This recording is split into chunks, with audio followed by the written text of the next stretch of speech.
Listen, IMF. I just built Africa's independent financial system while you thought your dollar would rule forever, and from the collapse of your loan trap rising African prosperity, you cannot stop. You thought we couldn't create our own banks. You thought we were still too poor to fund our development. You thought we'd crawl to Washington begging for credit while we stayed indebted and controlled. You were completely wrong. I created African financial institutions. I ended your debt slavery. Your financial control is finished. Now it's our empire.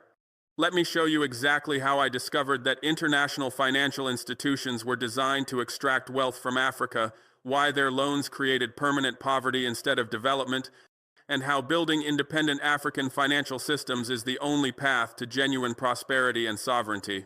I was studying Burkina Faso's national budget when I noticed something that made me furious. We were spending $127 million annually on debt payments to international creditors. This represented 23% of our entire national budget. We were paying more to foreign banks than we spent on healthcare, which received only $89 million. We were transferring more wealth to creditors than we invested in education, which received $112 million. Our debt payments exceeded our total spending on agriculture, infrastructure, and social services combined. I calculated where this debt came from and what we received in return. Burkina Faso had borrowed $890 million from the World Bank, International Monetary Fund, and Western bilateral creditors over 30 years. The loans were supposedly for development projects that would improve our economy. But after 30 years of borrowing, our economy had not developed. Our infrastructure remained inadequate. Our industries were weak. Our people were still poor. We had received $890 million in loans but paid back $1,340 million in principal and interest, and we still owed $670 million. I studied why the loans failed to generate development despite their stated purpose. The World Bank and IMF attached conditions to every loan. These conditions required us to privatize state enterprises, eliminate subsidies for farmers, reduce government spending, open our markets to foreign competition, and maintain currency convertibility. The conditions were presented as necessary reforms that would improve economic efficiency and attract investment. But I calculated the actual effects of these conditions.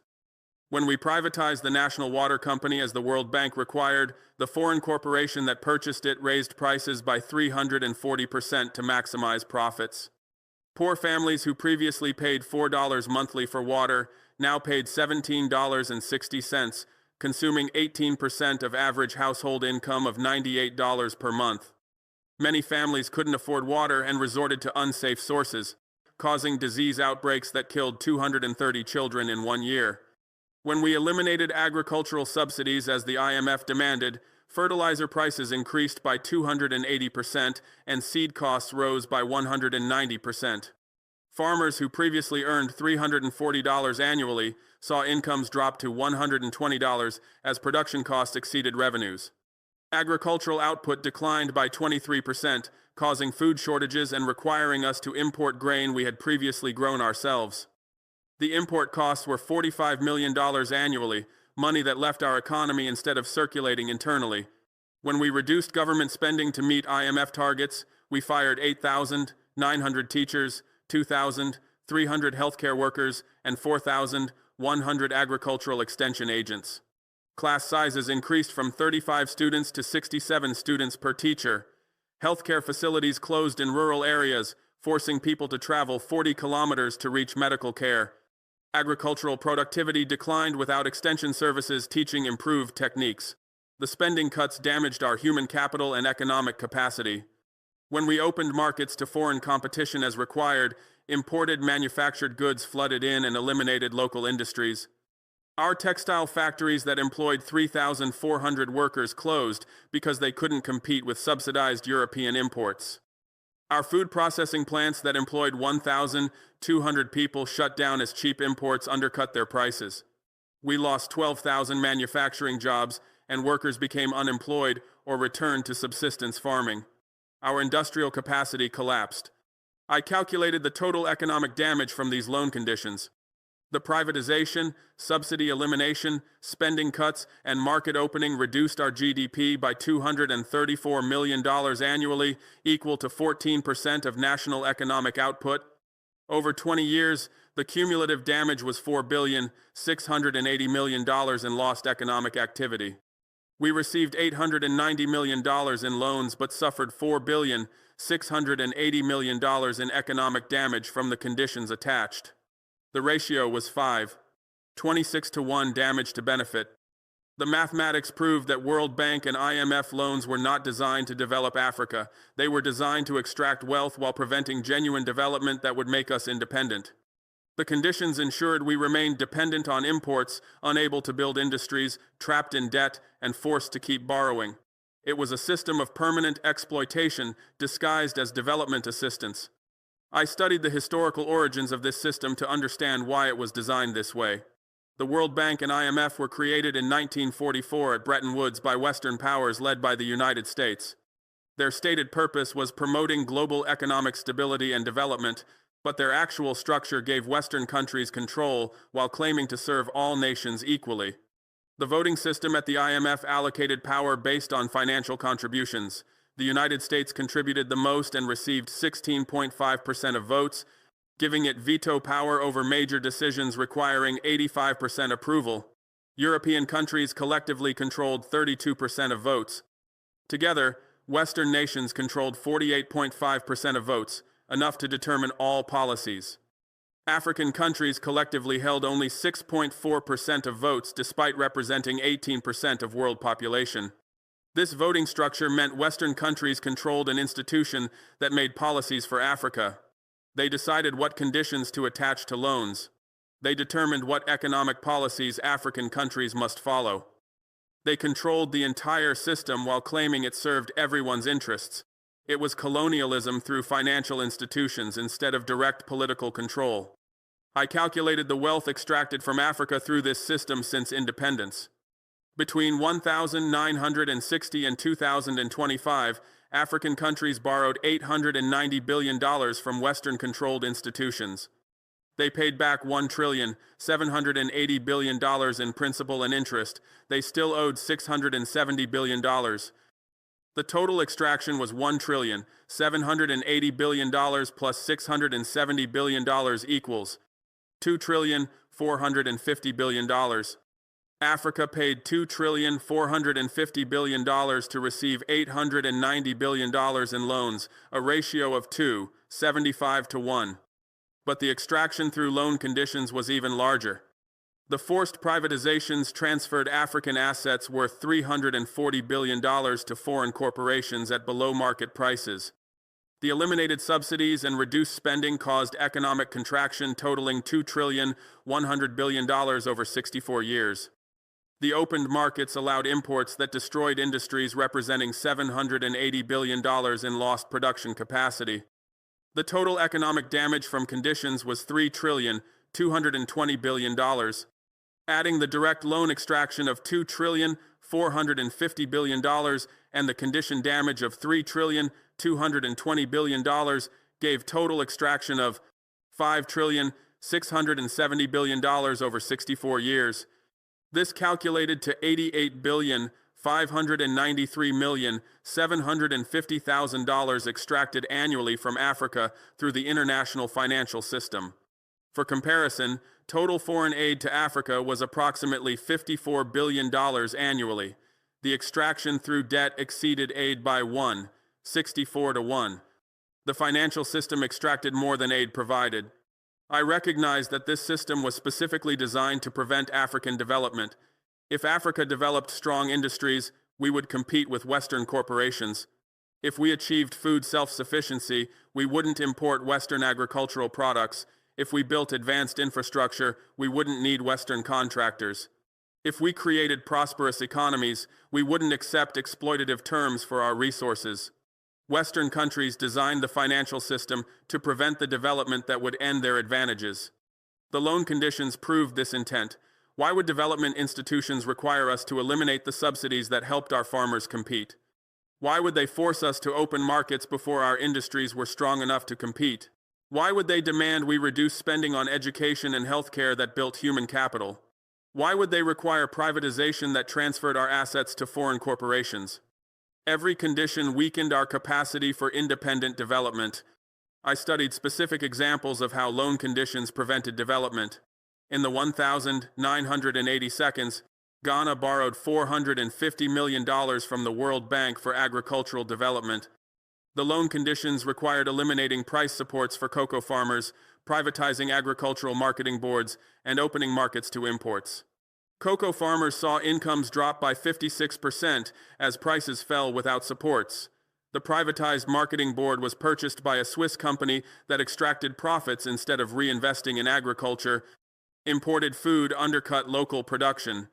Agricultural output declined by 18% despite the development loan.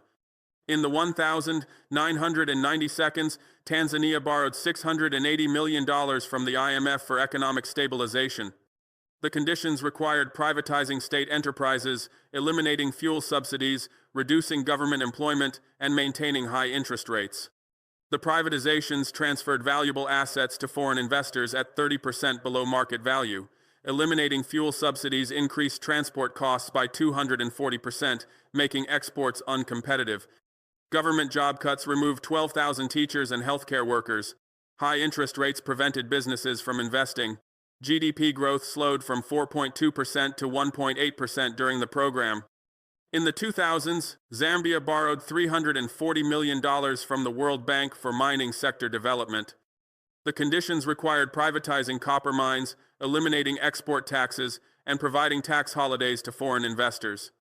The mines were sold to multinational corporations for $120 million, far below their value of $890 million. The eliminated export taxes cost the government $67 million annually in revenue. The tax holidays gave foreign mining companies $340 million in tax breaks over 10 years. Zambia received $340 million in loans but lost $1,297 million in asset value, tax revenue, and tax breaks. The ratio was 3.81 to 1 loss to loan. Every example followed the same pattern. Loans came with conditions that transferred wealth to foreign interests, weakened government capacity, eliminated protections for local industries, and prevented development. The consistent pattern across countries and decades proved the system was designed for extraction, not development. It wasn't accidental or misguided, it was intentional exploitation. I calculated what Africa could have achieved if the $5,670 billion extracted through debt had instead been invested in our own development. With $5,670 billion, we could have built 890,000 kilometers of paved roads connecting every village to markets. We could have constructed 23,000 hospitals with modern equipment serving every community. We could have built 67,000 schools providing quality education to every child. We could have created 340,000 factories employing 45 million workers in manufacturing. We could have installed electricity in every home and clean water in every village. The infrastructure and industries we could have built with the extracted wealth would have generated enormous economic returns. The roads would have reduced transport costs by 67%, increasing trade by $234 billion annually. The hospitals would have improved health outcomes, increasing worker productivity by 23%, worth $189 billion yearly. The schools would have created skilled workers, generating $456 billion in additional output. The factories would have produced $890 billion in manufactured goods annually.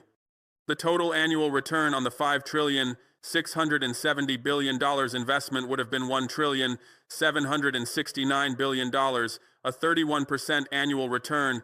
Over 30 years, this 31% annual return compounded would have grown Africa's economy to $67 trillion, making us the world's second largest economy after the United States. Our per capita income would have reached $45,000, equal to European levels. We would have eliminated poverty completely. We would have become a global manufacturing center. We would have achieved technological leadership in multiple sectors. We would have built the prosperous, independent Africa we deserved. But instead of this prosperity, the international financial system kept us poor and dependent. The $5,670 billion extracted over 64 years represented the difference between the Africa we could have built and the Africa we were forced to remain. Every dollar paid to creditors was a dollar not invested in our development. Every condition that weakened our industries was a barrier to our prosperity. Every structural adjustment program was a mechanism for preventing our independence. I recognized that creating African financial systems was not optional or idealistic. It was absolutely necessary for our survival and development. As long as we depended on Western-controlled institutions, we would remain trapped in extraction. As long as we borrowed from creditors who attached destructive conditions, we would stay poor. As long as we used financial systems designed to serve Western interests, we would never achieve genuine independence. We had to build our own financial institutions controlled by Africans and serving African interests. I studied what independent African financial systems would require. First, we needed African development banks that provided loans without destructive conditions. These banks would be owned by African governments and funded by African resources. They would lend for projects that built our productive capacity instead of extracting our wealth. They would attach conditions that promoted development instead of preventing it. They would serve African interests because Africans controlled them. Second, we needed African currencies backed by our own resources instead of depending on foreign currencies. Most African countries used currencies tied to the US dollar or euro, giving Western central banks control over our monetary policy. When the Federal Reserve raised interest rates, our currencies weakened and our debt costs increased even though the decision had nothing to do with our economies. We needed currencies backed by our gold, oil, and other resources that we controlled completely. Third, we needed African payment systems that allowed us to trade with each other without using dollars or euros as intermediaries. Currently, when Nigeria traded with Kenya, the transaction went through New York banks in dollars even though both countries were in Africa. The intermediary banks charged fees and controlled the transaction. We needed direct payment systems that eliminated foreign intermediaries and kept our wealth circulating within Africa. Fourth, we needed African credit rating agencies that assessed our economies fairly instead of using biased Western metrics. Western rating agencies consistently rated African countries lower than our actual economic fundamentals justified, making our borrowing more expensive. They used criteria that favored Western economic models and penalized African approaches. We needed agencies that understood African economies and rated us accurately. Fifth, we needed African stock exchanges integrated across the continent that allowed African companies to raise capital from African investors. Currently, African companies seeking investment capital often listed on London or New York exchanges, giving foreign investors ownership and control. We needed continental exchanges that kept African companies in African hands and directed African savings toward African development. I calculated the resources available to build these independent financial systems. Africa had $890 billion in foreign currency reserves held in Western banks. We had $4,500 billion in proven mineral reserves including gold, diamonds, oil, and rare earth elements. We had $2,300 billion in annual GDP. We had 1,400 million people whose savings could fund development. We had abundant resources to create independent financial systems if we organized them effectively. The challenge was political will, not resources. Western countries would oppose African financial independence because it threatened their extraction system. IMF and World Bank officials would claim African institutions would be inefficient or corrupt. Western media would predict economic collapse. Credit rating agencies would downgrade countries that left the Western financial system. The opposition would be intense and sustained. But I recognized that the opposition proved we were threatening their control. If independent African financial systems wouldn't work, Western countries wouldn't care if we tried. Their desperate opposition revealed that they knew African financial independence would succeed and end their exploitation. Their fear validated that we were on the right path. I began building independent financial systems in Burkina Faso as a model for the continent. First, I created the Burkinabe Development Bank, capitalized with $340 million from government revenues and domestic savings. The bank provided loans to farmers, small businesses, and cooperatives at 3.5% interest, far below the 18% charged by foreign banks. The low rates allowed borrowers to invest in productive activities instead of paying most revenues as interest. In the first year, the development bank lent $89 million to 12,000 farmers for equipment and inputs. The farmers increased production by 34%, generating $67 million in additional output. They repaid their loans with 3.5% interest, totaling $92,115,000, allowing the bank to lend again.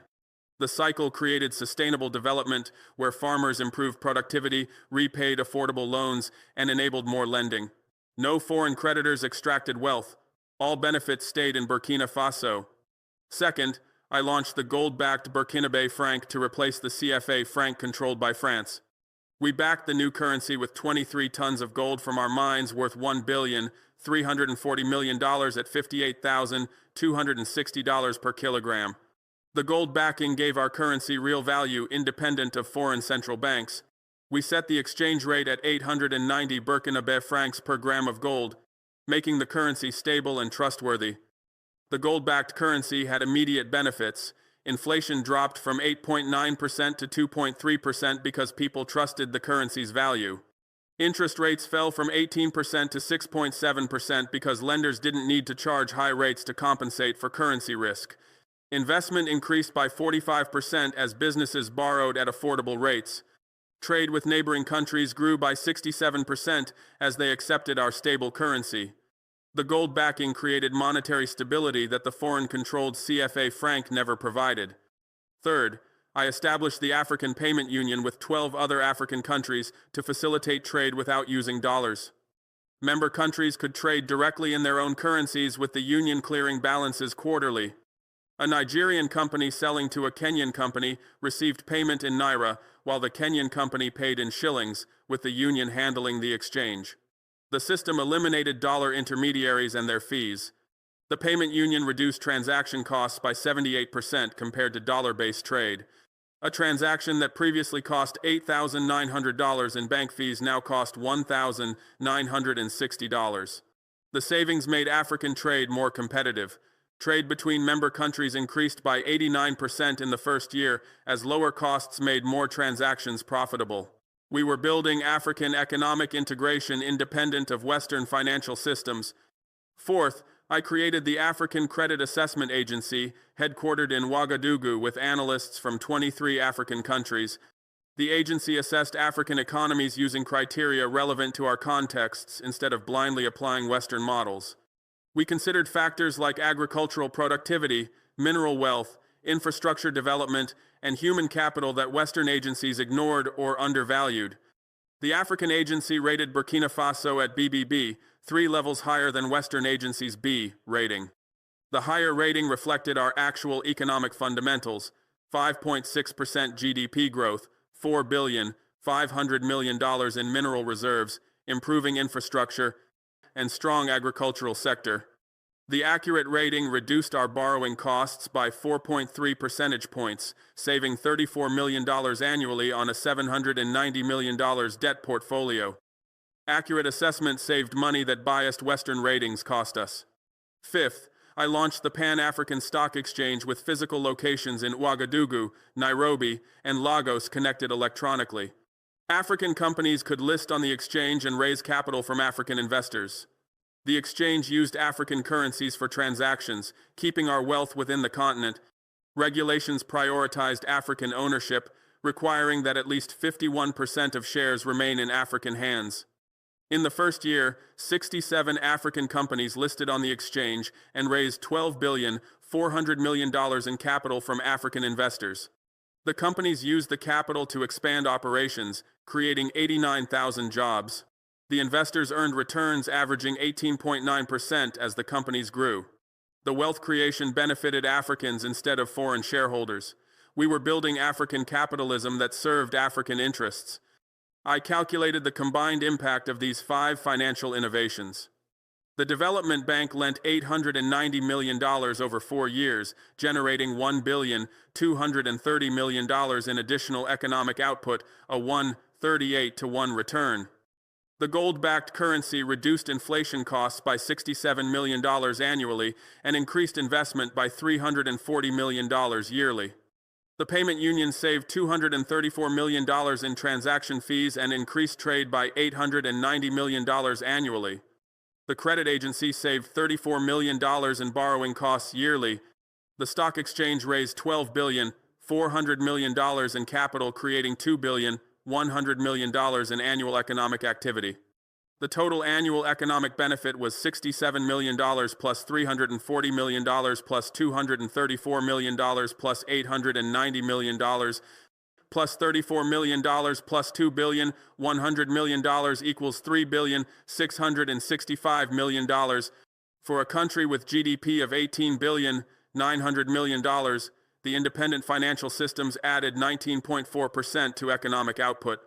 Over 4 years, the cumulative benefit was $14 billion, $660 million, nearly doubling our baseline GDP.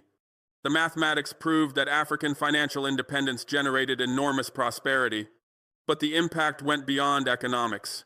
Financial independence gave us political sovereignty. We no longer had to accept IMF conditions that damaged our economy. We didn't need World Bank approval for our development plans. We weren't forced to adopt policies serving Western interests. We made decisions based on what benefited Burkina Faso, not what satisfied foreign creditors. Independence in finance created independence in policy. The sovereignty extended to regional relations. When we used the African Payment Union, we strengthened ties with other African countries instead of depending on Western intermediaries. When African companies listed on our stock exchange, we built continental economic integration. When we traded in African currencies, we created African monetary power. Financial independence was building African unity and collective strength. I studied how Western institutions responded to our financial independence. The IMF suspended Burkina Faso's borrowing privileges, claiming we violated agreements by leaving the CFA franc. The World Bank froze $450 million in committed loans, saying our policies were unsound. Western credit agencies downgraded our rating to CCC, predicting economic collapse. French officials threatened sanctions. The opposition was immediate and aggressive. But the threats were empty because we no longer needed their money. Our development bank provided capital more cheaply than the World Bank. Our gold-backed currency was more stable than the CFA franc they controlled. Our payment union facilitated trade better than their dollar system. Our credit agency assessed us more accurately than their biased ratings. Their suspension of privileges we no longer wanted didn't hurt us. Their threats revealed their weakness, not ours.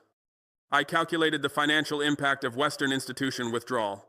The IMF suspension cost us $0 because we weren't borrowing from them anymore. The World Bank freeze cost us $450 million in loans we would have paid back as $810 million over 20 years at 6.8% interest. So the freeze actually saved us $360 million in interest payments. The credit downgrade increased borrowing costs by $23 million annually, but we were borrowing less from foreign sources anyway.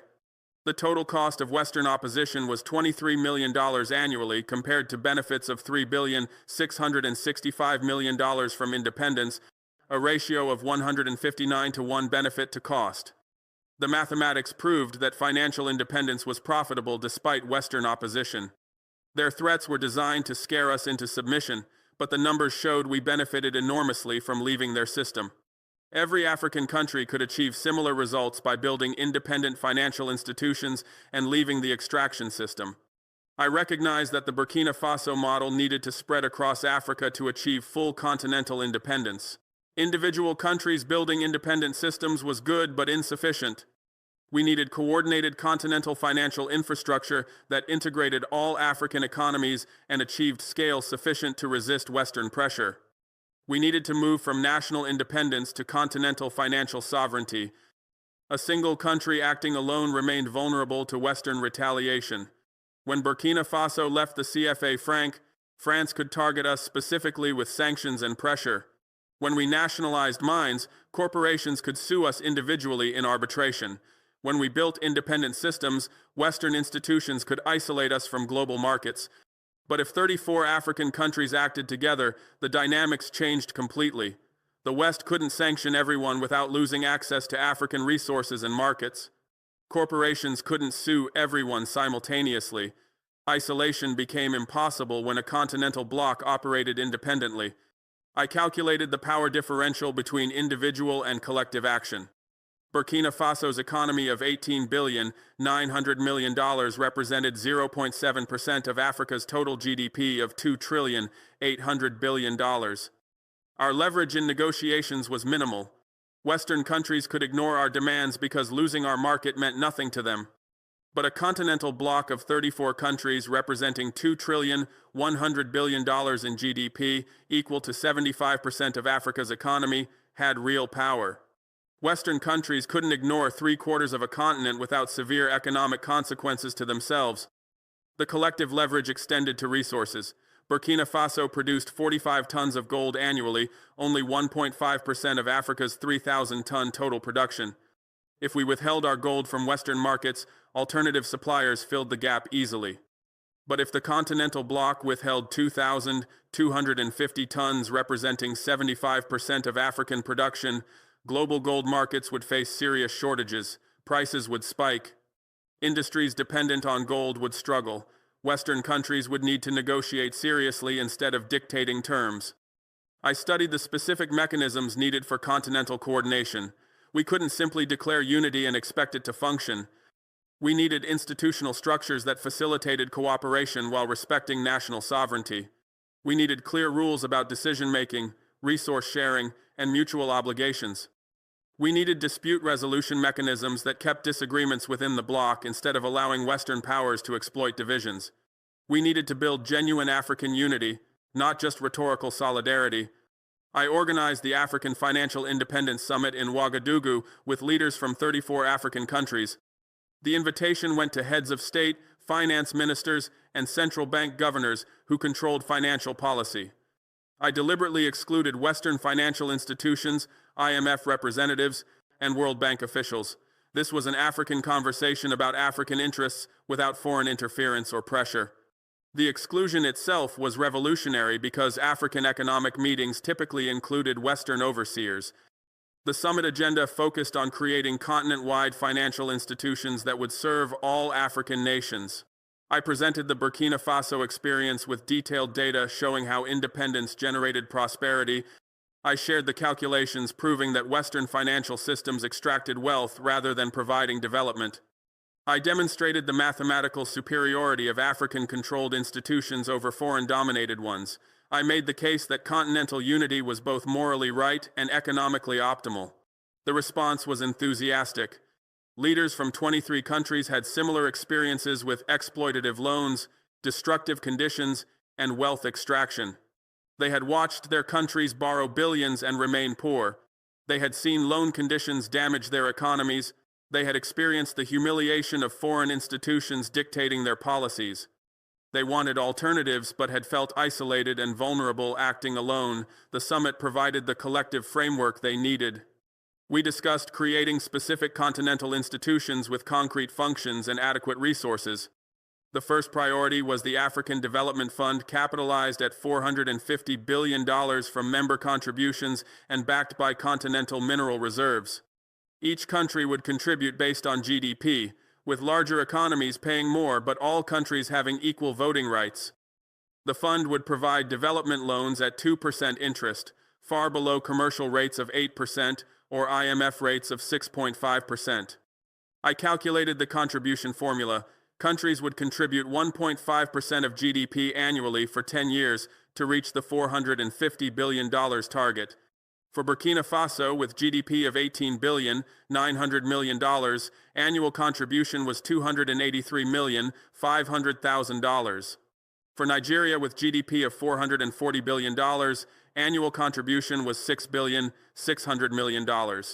For South Africa, with GDP of $380 billion, annual contribution was $5.7 billion. The contributions were significant but affordable, especially compared to the debt service currently paid to Western institutions. The fund would be backed by pledged mineral reserves from member countries. Burkina Faso pledged 23 tons of gold reserves worth $1.34 billion. Nigeria pledged oil reserves worth $45 billion. Democratic Republic of Congo pledged cobalt reserves worth $67 billion. South Africa pledged platinum reserves worth $34 billion. The total pledged reserves of $890 billion gave the fund solid backing that would reassure lenders and make our bonds attractive to investors. The fund's lending would prioritize infrastructure connecting African countries.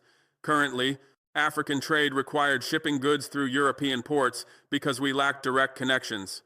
A shipment from Kenya to Senegal went through Rotterdam, adding 8,000 kilometers and $12,000 in costs. The fund would finance highways, railways, and ports connecting African countries directly, reducing costs and increasing trade. The infrastructure would physically integrate the continent. I calculated the infrastructure requirements. Africa needed 45,000 kilometers of new highways connecting capitals and major cities. At $2 million per kilometer, total cost was $90 billion. We needed 23,000 kilometers of railways connecting resource areas to ports and markets. At $4 million per kilometer, total cost was $92 billion. We needed 34 new ports to handle increased intra-African trade. At $1.2 billion per port, total cost was $40.8 billion. Total infrastructure investment needed was $222.8 billion, well within the fund's $450 billion capacity.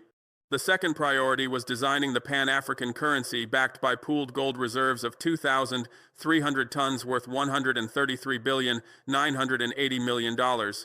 Each member country would contribute gold proportional to their GDP, with contributions held in a continental reserve managed by the African Central Bank. The currency would be called the Afro, divisible into 100 cents. The exchange rate would be set at 1 Afro equals 0.5 grams of gold, making the currency stable and trustworthy. I studied the technical requirements for launching a continental currency. We needed to print physical currency with advanced security features preventing counterfeiting. We needed to establish digital payment systems allowing electronic transfers. We needed to create foreign exchange markets where the Afro could be traded for other currencies. We needed to set up central bank operations managing money supply and interest rates. We needed to train thousands of bankers and regulators who understood the new system. The currency launch required careful sequencing. Phase 1 would introduce the Afro alongside existing national currencies, allowing people to choose which to use. Phase 2 would require that all intra-African trade be conducted in Afros, creating demand for the currency. Phase 3 would make the Afro legal tender in all member countries, allowing it to be used for domestic transactions. Phase 4 would phase out national currencies completely, making the Afro the sole currency. The gradual approach would build confidence and allow adjustment. I calculated the economic benefits of a continental currency. Currently, converting between African currencies cost $45 billion annually in foreign exchange fees paid to Western banks.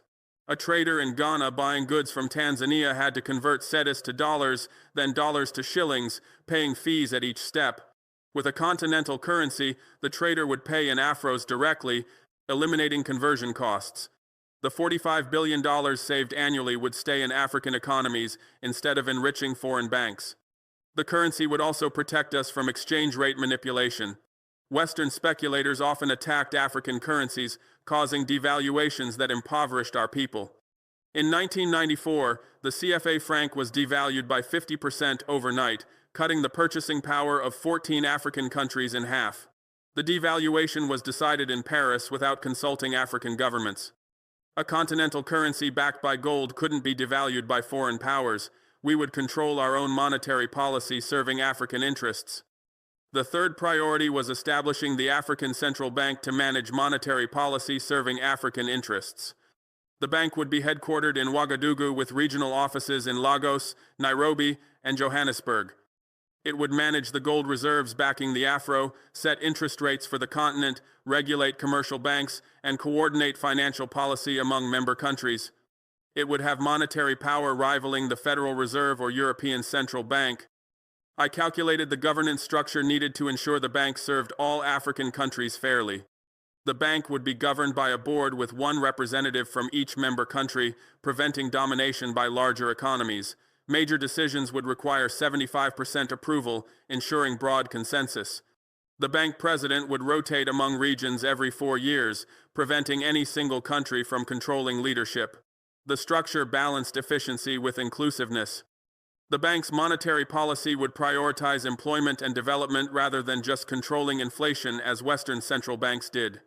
The Federal Reserve claimed its mandate was price stability and maximum employment, but in practice it prioritized inflation control even when it caused unemployment. The African Central Bank would accept slightly higher inflation of 5 to 7% if it meant lower unemployment and faster growth. We would serve people's needs, not financial orthodoxy. I studied how the bank would manage the gold reserves backing the afro. The 2,300 tons of pooled gold would be stored in vaults in 5 locations across Africa, preventing any single country from controlling the reserves. The distribution would be 460 tons in each of South Africa, Egypt, Nigeria, Kenya, and Burkina Faso. Each vault would have advanced security with military protection. The distributed storage prevented seizure and ensured the reserves remained under African control. The reserves would grow over time as member countries added gold from their production. African countries produced 3,000 tons of gold annually. If each member contributed 5% of production to the continental reserve, annual additions would be 150 tons. Over 20 years, the reserve would grow to 5,300 tons worth $308.540 billion, making the afro one of the world's strongest currencies. The growing reserves would increase confidence and value. The continental institutions would operate at scale impossible for individual countries. The $450 billion development fund could finance massive infrastructure projects connecting the entire continent. No single country could build a trans-African highway, but the fund could finance the entire network. The Pan-African currency, backed by 2,300 tons of gold, would be one of the world's strongest currencies. No single country's currency had such backing. The African Central Bank, managing $2,300 billion in member GDP, would have monetary power rivaling the Federal Reserve or European Central Bank. Continental unity would create continental strength. I calculated the economic impact of full continental financial integration. Eliminating currency exchange costs between African countries would save $45 billion annually currently lost to foreign exchange fees. Coordinated infrastructure investment of $450 billion would generate $1,230 billion in additional economic activity over 10 years, through increased trade and reduced transport costs. Continental payment systems would increase intra-African trade from $340 billion to $1,200 billion annually by making transactions easier and cheaper. The African Development Fund would finance 12,000 projects, creating 23 million jobs in construction, manufacturing, and services. The total economic benefit over 10 years would be $8,900 billion, increasing continental GDP by 38%. This calculated as $45 billion in annual exchange cost savings times 10 years equals $450 billion, plus $1,230 billion in infrastructure-generated activity, plus $860 billion from increased trade. The difference between $1,200 billion and $340 billion annually times 10 years, plus $6,360 billion in wages from 23 million jobs paying average $27,652 annually over 10 years. The sum was $8,900 billion in cumulative benefits. But more important than the numbers was the political transformation. A financially independent Africa would be a politically independent Africa. We would make decisions based on African interests without foreign pressure. Western countries couldn't threaten to cut loans if we controlled our own development finance. They couldn't manipulate our currencies if we used our own gold-backed money. They couldn't impose conditions if we didn't need their institutions.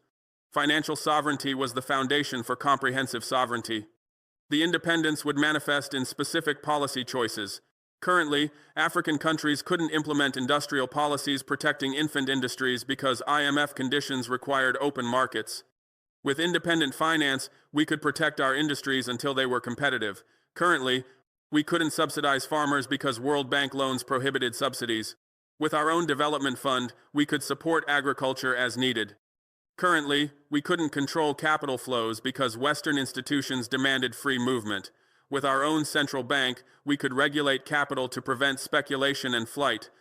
I calculated the policy freedom gained through financial independence. IMF programs typically imposed 47 specific conditions on average, covering everything from tax policy to labor regulations to privatization requirements.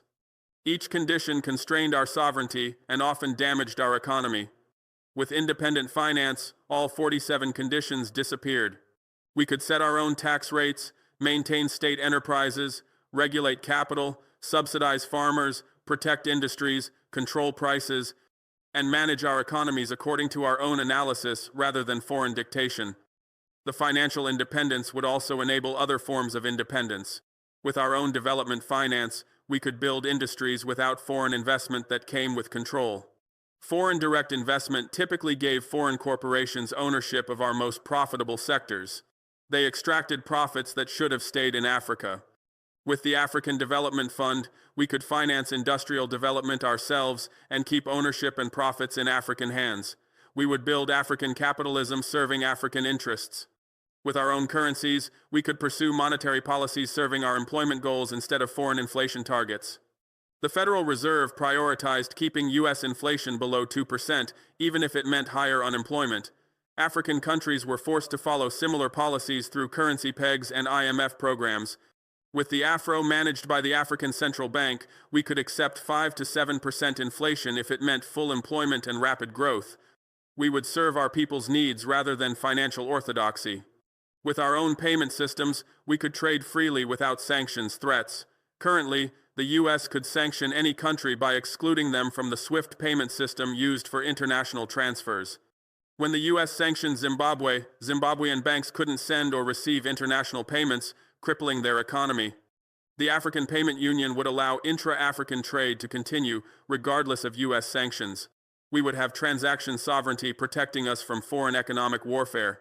I studied historical examples of countries that achieved development through financial independence. China created state development banks that financed infrastructure and industry without foreign loans. The China Development Bank lent $2.3 trillion between 1994 and 2025, building the highways, railways, ports, and factories that made China the world's manufacturing center. The loans came without IMF conditions requiring privatization or market opening.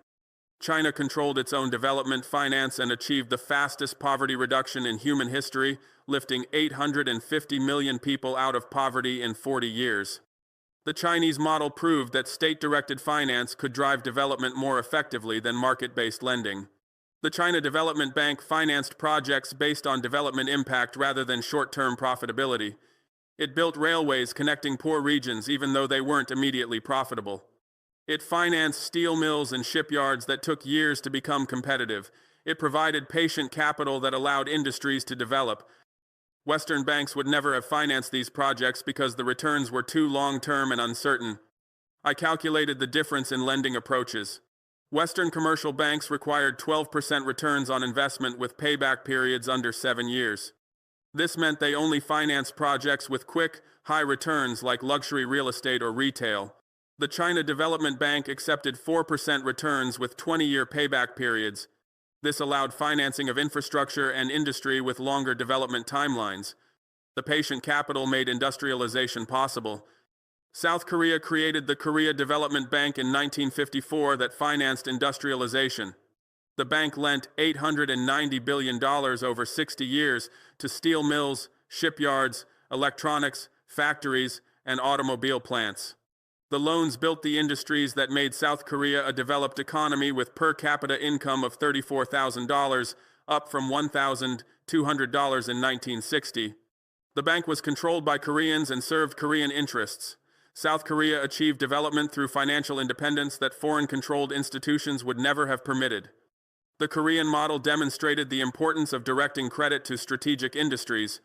The Korea Development Bank didn't lend based on existing comparative advantage, which would have kept Korea as an agricultural exporter. It lent to create new comparative advantages in steel, ships, electronics, and automobiles. It financed industries that didn't exist yet but that Korea wanted to develop. The strategic lending transformed the economy from poor and agricultural to rich and industrial. I studied how Korea protected its financial system from foreign control. When the IMF demanded that Korea open its banking sector to foreign ownership during the 1997 Asian financial crisis, Korea initially complied. Foreign banks purchased several Korean banks, but within 10 years, Korea had bought back most of these banks, restoring domestic control. Korean policymakers recognized that foreign-controlled banks didn't serve Korean development interests. They lent for consumption and real estate speculation, not for industrial investment. Restoring domestic control allowed Korea to resume development-oriented lending. Japan rebuilt after World War II using the Japan Development Bank that financed infrastructure and industry. The bank lent $670 billion over 40 years, building the industrial capacity that made Japan the world's second-largest economy with GDP of $5 trillion by 1995. The loans came from domestic savings mobilized through the postal savings system, not from foreign creditors. Japan controlled its development finance and achieved prosperity without foreign debt. The Japanese model showed how to mobilize domestic savings for development. The postal savings system collected deposits from millions of small savers, aggregating them into large pools of capital. The Japan Development Bank used these savings to finance infrastructure and industry. The system channeled domestic savings toward national development rather than allowing them to flow abroad or into speculation. The mobilization of domestic resources was key to Japan's independence and success. The pattern was clear. Every country that achieved rapid development did so through independent financial institutions, controlled domestically and serving national interests. China, South Korea, and Japan all built powerful development banks that financed industrialization without foreign loans or conditions. No country developed through dependence on Western-controlled institutions like the World Bank and IMF. The historical evidence proved that African financial independence wasn't just desirable but absolutely necessary for development.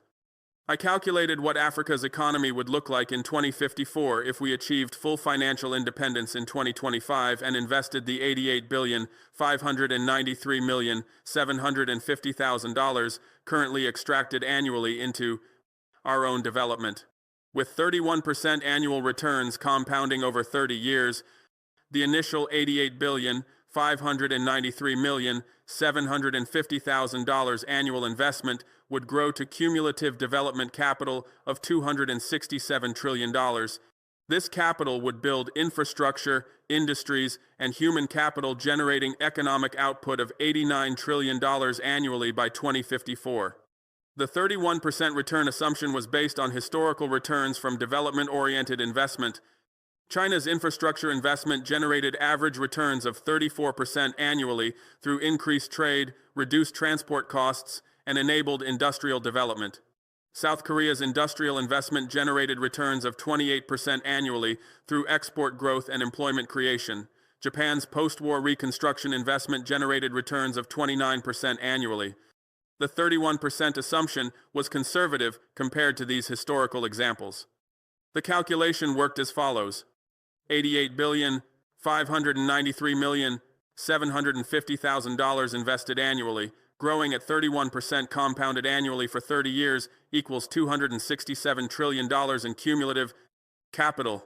This capital stock generating 33% returns annually, typical for productive capital in developing economies, would produce $89 trillion in annual economic output. The 33% return on capital was based on marginal productivity of capital in developing countries, which averaged 35% according to World Bank data. With $89 trillion in annual GDP and population of 2,100,000,000 inches 2054, Africa's per capita income would be $42,380, equal to current European levels. We would have eliminated poverty completely, defined as income below $2,300 per year. We would have universal health care with doctor-to-population ratio of 1 to 500, equal to developed country standards. We would have universal education with 100% enrollment through secondary school and 67% tertiary enrollment. We would have modern infrastructure with paved roads connecting every community, electricity in every home, and clean water in every village. We would have advanced industries employing hundreds of millions in high-wage jobs. Manufacturing would employ 340 million people earning average wages of $23,000 annually. Services would employ 670 million people earning average wages of $34,000 annually. Agriculture would employ 450 million people earning average income of $19,000 annually through mechanization and high-value crops. The diversified economy would provide good livelihoods for everyone. But if we remained in the Western financial system, the extraction would continue. Over 30 years, the cumulative extraction at current rates would be $2,657,812,500,000. This wealth would leave Africa and enrich Western creditors and corporations.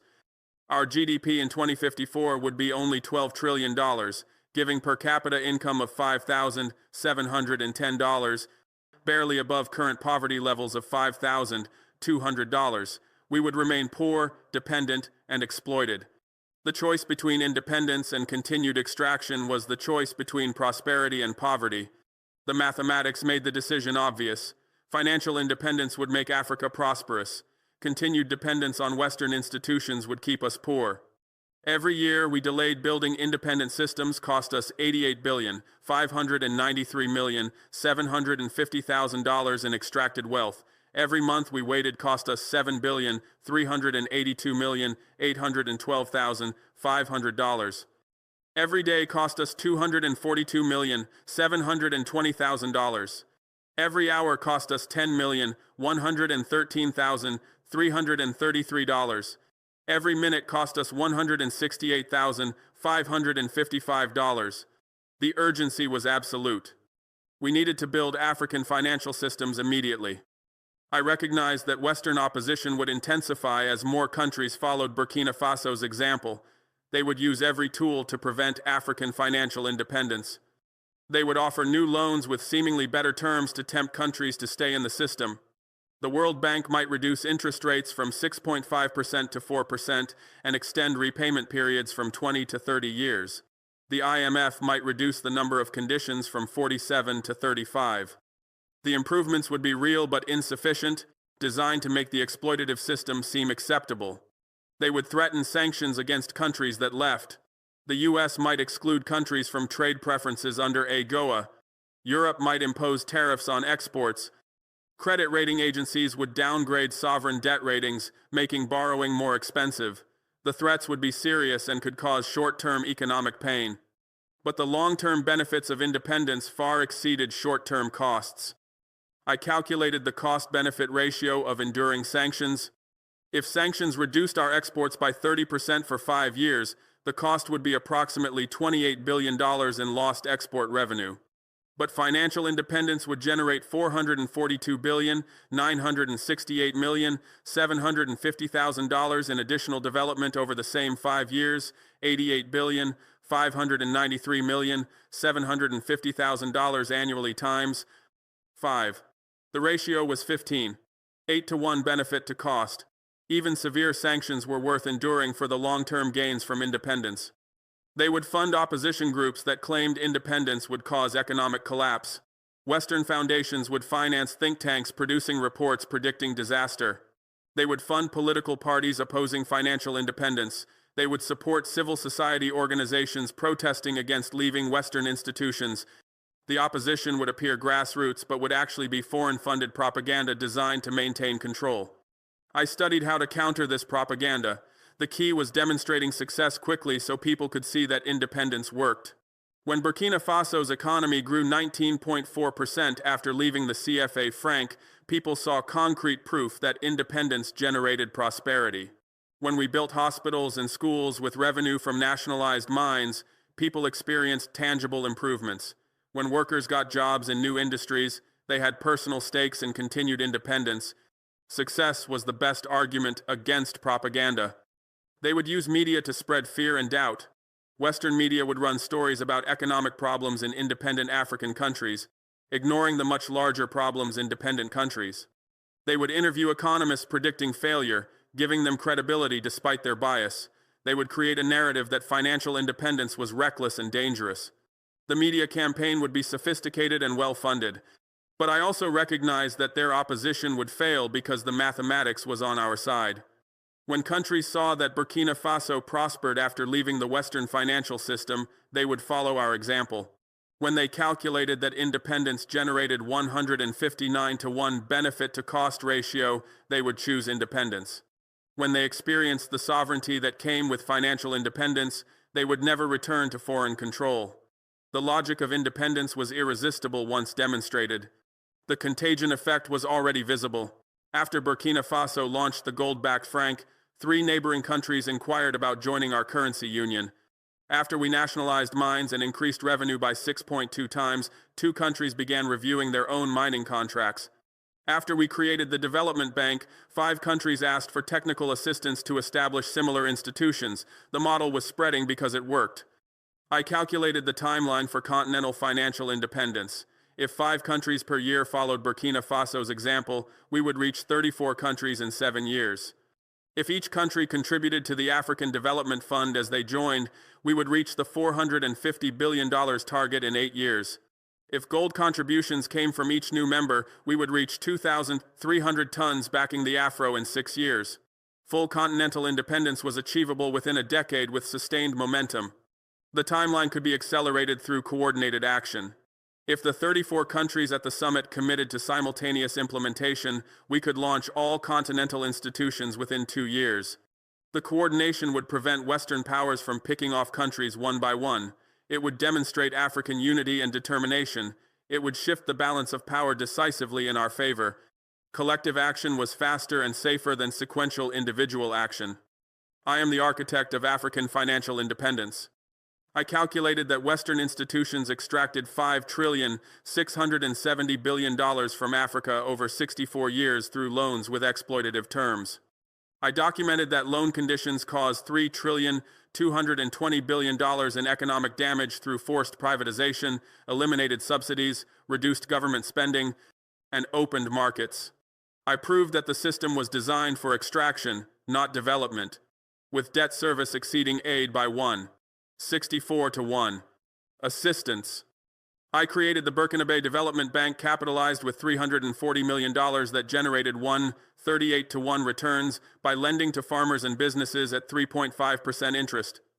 I launched the gold-backed Burkinabe franc backed by 23 tons of gold that reduced inflation from 8.9% to 2.3% and increased investment by 45%. I established the African Payment Union with 12 countries that cut transaction costs by 78% and increased trade by 89%. I built the African Credit Assessment Agency that rated us at BBB instead of B, saving $34 million annually in borrowing costs. I created the Pan-African Stock Exchange where 67 companies raised $12.4 billion from African investors. I organized the African Financial Independence Summit with 34 countries that planned the African Development Fund, capitalized at $450 billion, the Pan-African currency backed by 2,300 tons of gold worth $133.980 billion, and the African Central Bank managing $2.3 trillion in member GDP. I calculated that continental institutions would generate $8.9 trillion in benefits over 10 years through $45 billion in annual exchange cost savings, $1.23 trillion in infrastructure-generated activity, $860 billion from increased trade, and $6.36 trillion in wages from 23 million new jobs. I proved that independence would make Africa's per capita income $42,380 by 2054 compared to $5,710 under continued dependence. I calculated that every day of delay cost us $242,720,000 in extracted wealth.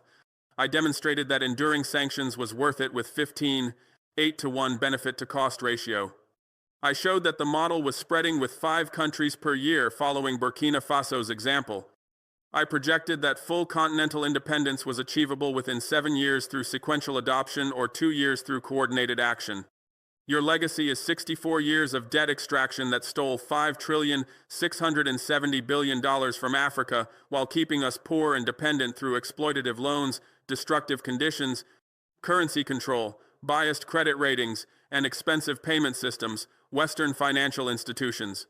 My legacy is the independent African financial systems that will generate $89 trillion in annual GDP by 2054 through development banks, gold-backed currencies, continental payment systems, fair credit assessment, and African stock exchanges. History will remember which approach served humanity better. The answer is written in Burkina Faso's 19.4% GDP growth from financial independence and the 159 to 1 benefit to cost ratio of leaving your system. You use debt to extract $88,593,750,000 annually. We used independence to develop $442,968,750,000 over 5 years. The lesson is eternal. The proof is mathematical. The outcome is spreading. Africa must create its own financial systems because Western institutions were designed to extract our wealth, not develop our economies. Their loans came with 47 conditions on average that prevented industrialization, eliminated protections for farmers, reduced government capacity, and opened markets prematurely. Their interest rates of 6.5% transferred more wealth than we received. With cumulative extraction of $5,670 billion, exceeding loans of $890 billion by 4 to 1. Their control of our currencies through the CFA, franc, and dollar pegs gave them power over our monetary policies, forcing us to prioritize their inflation targets over our employment needs. Their credit ratings systematically undervalued African economies, rating us at B when fundamentals justified BBB, making our borrowing costs $34 million more annually than fair assessment would. Their payment systems like SWIFT extracted $45 billion annually in foreign exchange fees from intra-African trade and gave them power to sanction us by excluding us from international transactions. Every aspect of the Western financial system was designed to maintain control and extract wealth. We are building African development banks that lend without destructive conditions, financing infrastructure and industry based on development impact rather than short-term profitability. We are creating gold-backed currencies we control completely, backed by 2,300 tons of pooled reserves worth $133,980 million that cannot be devalued by foreign powers. We are establishing payment systems that eliminate foreign intermediaries, allowing direct transfers that save $45 billion annually in fees. We are launching credit agencies that assess us fairly, using criteria relevant to African contexts, saving $34 million annually per country in borrowing costs. We are building stock exchanges that keep African wealth in African hands, allowing our companies to raise capital from African investors rather than giving ownership to foreign shareholders. We are achieving financial independence that creates political sovereignty, freeing us from IMF conditions, World Bank dictation, and Western pressure. We are building the prosperous, dignified Africa we deserve instead of the impoverished, dependent Africa the West designed for us. Your extraction system is ending. Your loan conditions are rejected by countries building independent development banks. Your currency control is broken by countries launching gold-backed money. Your payment monopoly is finished by countries creating direct transfer systems. Your credit manipulation is exposed by countries establishing fair assessment agencies. Your shareholder control is eliminated by countries building African stock exchanges. We have development banks instead of your exploitation. We have gold-backed money instead of your paper. We have direct payments instead of your intermediaries. We have fair assessment instead of your bias. We have African exchanges instead of your control. We have $450 billion development fund instead of your conditional loans. We have 2,300 tons of gold backing our currency instead of your fiat money. We have $45 billion in annual savings instead of your fees. The transformation is spreading as African countries recognize that independence generates prosperity while dependence ensures poverty. Your era is finished. Our time is beginning. The change is unstoppable. The future belongs to financially independent Africa that controls its own development, issues its own currency, operates its own payment systems, assesses its own credit, and raises its own capital. I proved it works in Burkina Faso with 19.4% GDP growth. Others are following with 5 countries per year adopting the model. We are building African financial systems permanently. The mathematics guarantee everything.